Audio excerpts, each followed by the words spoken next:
বাবা মায়ের ভালোবাসা যেন বিয়ের পরও কমে না, ঠিক যেমন আরও একটু ভালোবাসাটা বেড়ে যায়।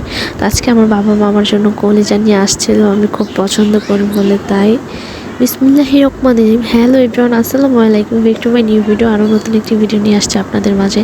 তো আজকে এই কলিজাগুলো আমার নিজের হাতে সবাইকে রান্না করে খাওয়াবো। সো এই তো ফার্স্টে আমি এগুলোকে ভালো মতো ধুয়ে পরিষ্কার করে নিয়েছি। এখানে পেঁয়াজ কুচি, তারপর দারচিনি, এলাচি, লবঙ্গ এগুলোকে দিয়ে আমি ভালো মতো একটু ব্রাউন কালার করে নিব। দেন এই তো দেখতেই পাচ্ছ ব্রাউন কালার কতটা সুন্দর একটা কালার চলে আসছে। সো এখানে আমি দিয়ে দিব পরিমাণ মতন আদা রসুন বাটা, দুইটাই একসাথে আমি মিক্স করে নিয়েছি।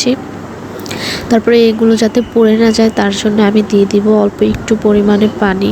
তো এগুলোকে দিয়ে ভালো মতো নেড়ে চেড়ে দিয়ে এখানে অ্যাড করে নেব হলুদের গুঁড়ো, পরিমাণ মতন মরিচের গুঁড়ো, তারপর ধনিয়া গুঁড়ো আর হচ্ছে স্বাদ মতো লবণ। এগুলোকে দিয়ে আমি ভালো মতো নেড়ে চেড়ে দিব। তারপর কিছুক্ষণ কষিয়ে নিয়েছি। তারপর দেখতে পেরেছো কতটা সুন্দর একটা কালার চলে আসছে। তো যাই হোক, এই তো আমি ভালো মতো এগুলোকে কষিয়ে নিয়েছি। তারপরে এখানে দিয়ে দিব কলিজাগুলো। তো কলিজাগুলো আমি কিন্তু আগে থেকে ভালো মতো ধুয়ে রেখেছিলাম গরম পানি দিয়ে। তো যাই হোক, এই তো আমি কলিজাগুলোকে দিয়ে ভালো মতো নেড়ে চেড়ে দিচ্ছি যাতে মশলাগুলোর সাথে মিক্স হয়। তো এই তো এগুলোকে আমি ভালো মতো এখন নেড়ে চেড়ে দিয়ে ঢেকে দিব। তারপর এই তো আমার কলিজাগুলো কিন্তু হয়ে গিয়েছে।